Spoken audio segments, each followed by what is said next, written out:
Hello students, I am Dr. Amol Rahane welcomes you to the course Physics Principles and Applications for FYPSC Semester 1 Physics Paper 2.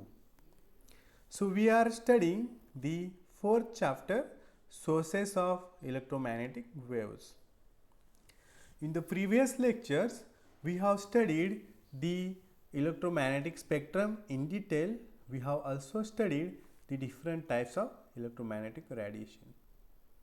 We have also studied the radio waves, microwaves and their sources. We have also studied the infrared radiation, UV radiation and visible light and their sources. In the today's lecture, we are going to study the X-rays and gamma rays and their sources. Before that, let us study the what are electromagnetic waves. So we know that the electromagnetic waves or EM waves are waves that are created as a result of vibrations between an electric field and a magnetic field. In other words, electromagnetic waves are composed of oscillating magnetic and electric fields. So this is the electromagnetic spectrum, and we have already studied the radio waves, microwaves, infrared radiation, visible radiation and ultraviolet radiation. In the today's lecture, we are going to study the X-rays and gamma rays. So we know the different types of electromagnetic waves, that means gamma rays, X-rays, ultraviolet radiation, visible radiation, infrared radiation, microwave radiation and radio waves. So we know that the gamma radiation has the smallest wavelength radiation, but their frequency is the highest and they are having highest energy radiation among the electromagnetic spectrum. Radio waves having the smallest frequency and hence smallest energy radiation, whereas their wavelength is the longest one among all the electromagnetic waves. So we know the ranges of wavelengths and frequencies in electromagnetic spectrum. So we are concerned with X-rays and gamma rays in today's lecture. So gamma rays whose wavelength falls in the range of 0.01 nanometer to 10 nanometer and frequency is of the order of 30 petahertz to 30 etahertz, and gamma rays their wavelength is less than 0.01 nanometer and frequency is greater than 30 etahertz. So 1 petahertz is approximately 10 raised to 15 hertz and 1 etahertz is approximately 10 raised to 18 hertz. So let us now study the X-rays or X radiation in detail. X-rays are electromagnetic waves with wavelengths in the range of 0.01 to 10 nanometers, corresponding to frequencies in the range of 30 petahertz to 30 exahertz, and energies in the range of 300 electron volt to 100 kilo electron volt, and energies in the range of 100 electron volt to 100 kilo electron volt. They are shorter in wavelength than UV rays and longer than the gamma rays. X radiation is also called as Roentgen radiation after Wilhelm Roentgen, who is usually credited as its discoverer and who has named it X radiation to signify an unknown type of radiation. He received the Nobel Prize in Physics in 1901 for their discovery. After UV come X-rays, which like the upper ranges of UV are also ionizing. However, due to their higher energies, X-rays can also interact with matter by means of the quantum effect. Hard X-rays have shorter wavelengths than soft X-rays, and as they can pass through many substances with little absorption, they can be used to see through objects with thicknesses less than that equivalent to a few meters of water. One notable use is diagnostics X-ray imaging in medicine, a process known as X-ray radiography. So, X-rays are useful as probes in high energy physics also. So, let us study the various sources of X-rays.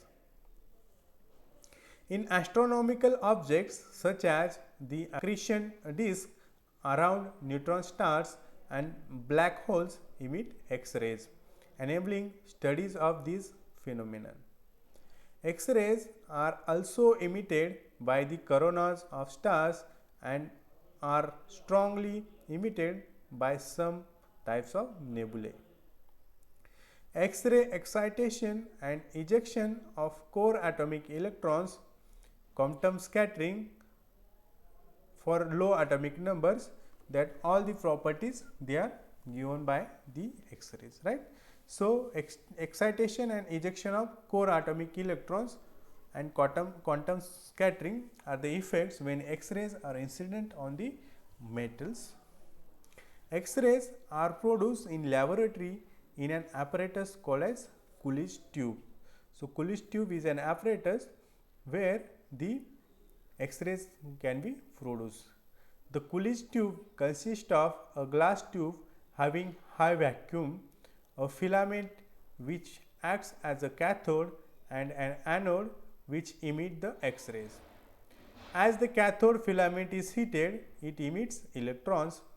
The hotter the filament gets, the greater the emission of electrons. These electrons are accelerated towards the positively charged anode, and when the electrons strike the anode, they change direction and emit brimstone hung or breaking radiation, that is X-rays with a continuous range of energies. The maximum energy of X-rays is the same as the kinetic energy of the electrons striking the anode. So, this is the typical diagram of the Coolidge X-ray tube. So, this tube consists of two arms, one is anode arm where the anode is placed, and another one is the cathode arm where the cathode terminal is placed, right.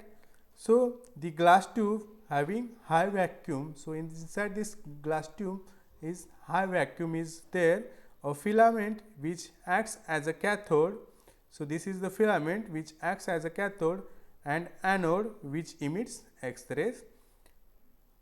As the cathode filament is heated, so this cathode filament is heated, it emits electrons.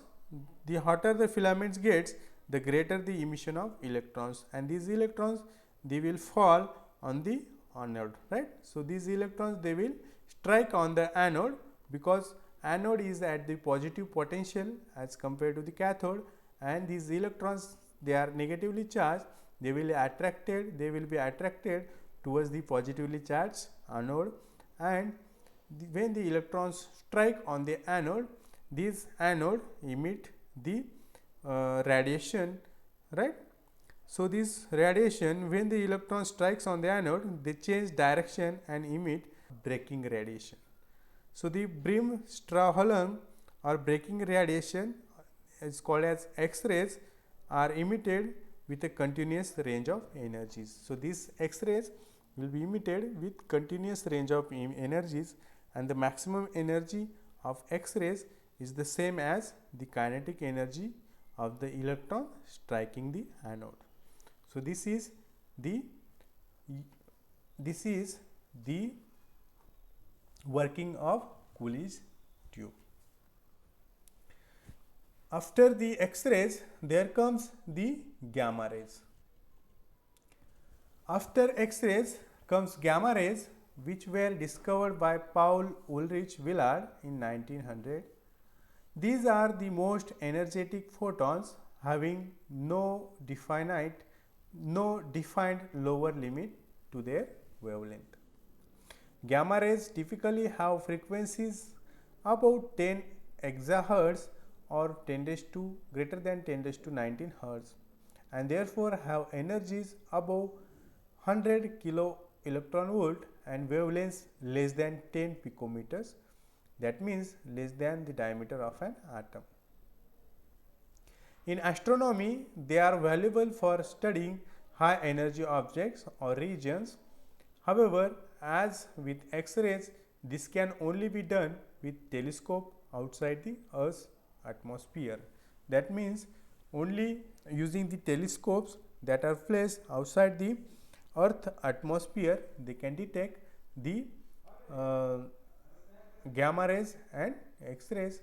They are coming from celestial bodies. Gamma rays are used experimentally by physicists for their penetrating ability and are produced by a number of radioisotopes. They are used for irradiation of foods and seeds for sterilization, and in medicine they are occasionally used in radiation cancer therapy. More commonly, gamma rays are used for diagnostic imaging in nuclear medicine, an example being PET scans. The wavelength of gamma rays can be measured with high accuracy through the effect of quantum scattering. Let us now study the sources of gamma rays. So, the natural sources of gamma rays on Earth include the gamma decay from naturally occurring radioisotopes such as potassium 40, and also as a secondary radiation from various atmospheric interactions with cosmic ray particles. So, cosmic rays are the rays that are coming from the celestial bodies. Some rare terrestrial natural sources that produce gamma rays that are not of a nuclear origin are lightning strikes and terrestrial gamma ray flashes, which produce high energy emissions from natural high energy voltages. Gamma rays are produced by a number of astronomical processes in which very high energy electrons are produced. Such electrons produce secondary gamma rays by the mechanism of inverse quantum scattering. Celestial bodies like pulsars, quasars are sources of gamma rays. Notable artificial sources of gamma rays include fission, such as occurs in nuclear reactors, and high energy physics experiments such as neutral pion decay and nuclear fusion. So, fission and nuclear fusion are the two nuclear reactions that happen when two nuclei they will interact. In the nuclear physics, the fission term means the breaking of a larger nuclei into two smaller nuclei. In this process, some part of the radiation in the form of alpha, beta or gamma rays will be emitted. Whereas the fusion reaction means the fusing, that means the joining of two smaller nuclei to form a larger nuclei. In both the reactions, the large amount of energy will be emitted and the gamma rays, beta rays or alpha particles will be emitted. Gamma rays are produced by energetic ejection of core electrons in heavy elements, quantum scattering for all atomic numbers, excitation of atomic nuclei including dissociation of nuclei, right. So, there are also other sources of the gamma rays such as energetic ejection of core electrons in heavy elements. Quantum scattering is one of the example, excitation of atomic nuclei including dissociation of nuclei. So in the today's lecture we have studied the electromagnetic spectrum. We have also studied the different types of electromagnetic waves. We have also studied the X-rays and their sources and gamma rays and their various sources. In the next lecture we are going to study the some applications of electromagnetic waves. Thank you.